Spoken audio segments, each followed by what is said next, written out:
Now we'll discuss the rights of the wife in Islam.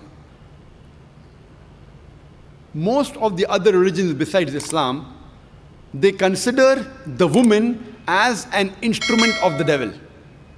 But the Quran refers to the woman as a muhsana. Muhsana in Arabic means a fortress against the devil. Because a pious woman who's on the straight path, she prevents the husband from deviating and going on the wrong track and keeps him on the Siratul Mustaqim. Therefore, she's called as muhsana, a fortress against the devil.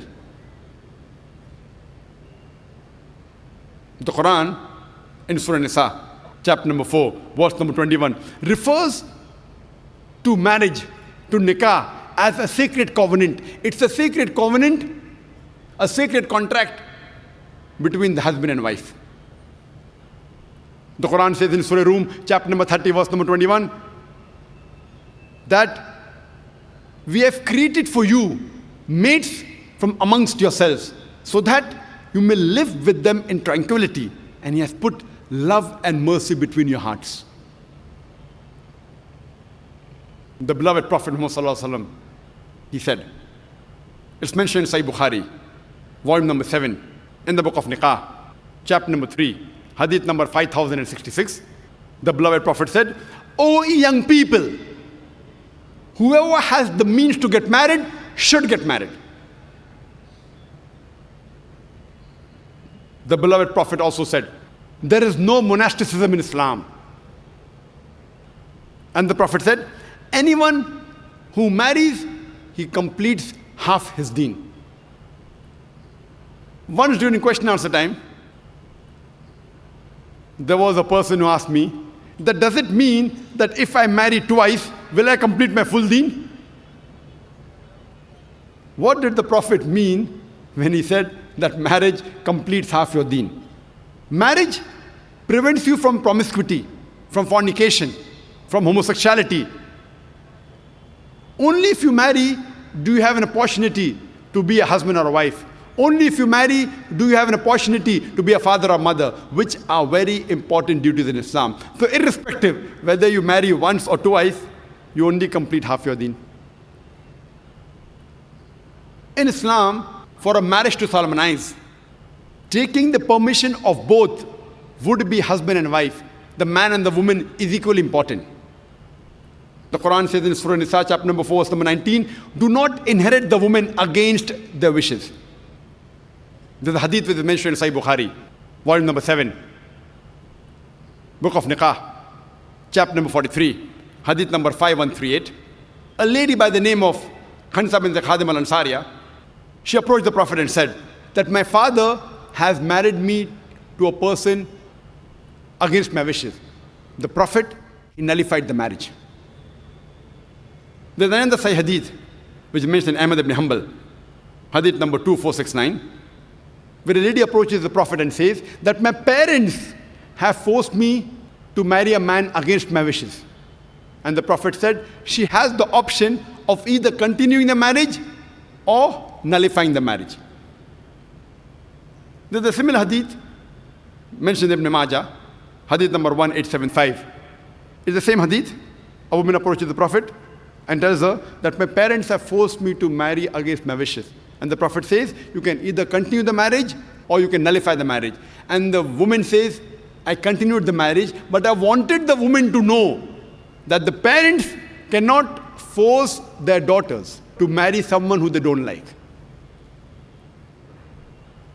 The Quran says in Surah Baqarah, chapter number 2, verse number 228, that the women have rights similar to those against them on terms equitable, but the men have a degree of advantage. Based on this verse of the Quran, men and women are equal except in leadership. The Quran clearly says that the women have rights, those similar to them, on terms equitable, but the men have a degree of advantage. Now, many of the Muslims, they misunderstand this ending phrase that the men have a degree of advantage, and they think that men are superior. And they quote the verse of the Quran, "Ar-rijalu qawwamuna 'ala an-nisa." that the men are superior to the women. So Allah has said, the men have degree of advantage, the men are superior. What they're quoting is the verse of the Quran which was recited by a wonderful Qari from Surah Nisa, chapter number 4, verse number 34, which says, Ar-rijalu qawwamun ala nisa, that the men are the qawwam of the women. What is the meaning of the Arabic word qawwam? Qawwam comes from the root word aqama, which means to stand up for.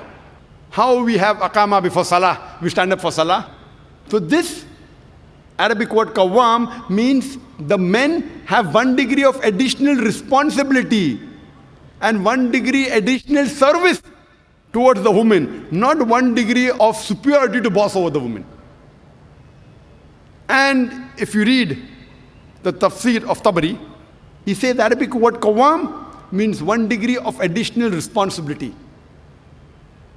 Because if you read the verse ahead, the verse says that Allah has given men more strength than the women. So because of that advantage, it's the duty of the men that they should take care of the woman, they should not boss over her.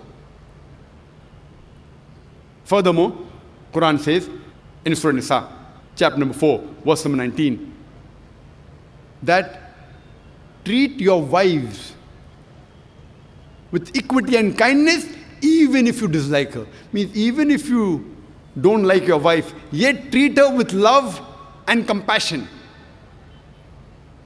And treat her kindly, even if you dislike her. Even if you dislike her, treat her with kindness and compassion. And in Islam, we do not consider calling the women as housewives. Housewives. You know, housewife, if you analyze, means she's married to the house. In Islam, we don't consider our women, they're married to the house, to be called housewives. You know, in English we have, what is their profession? Housewife. We in Islam prefer calling the women as homemakers because they make the home, they build the home. So inshallah, I believe that the ladies from now onwards, when they have to fill any form, instead of writing the profession, if they are not to write housewife, that's English terminology. They are marrying you to your house. Prefer mentioning homemaker, because the woman builds the home, they make the home.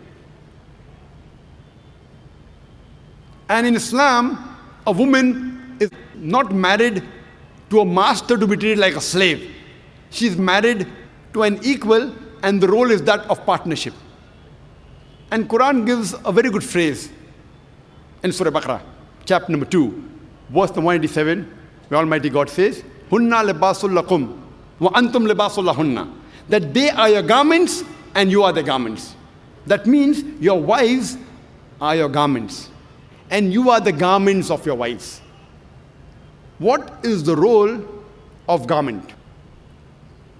The role of the garments is to beautify, to conceal, to protect. The husband and wife, they conceal each other's faults. They beautify each other. They help each other. It is a role of hand and glove.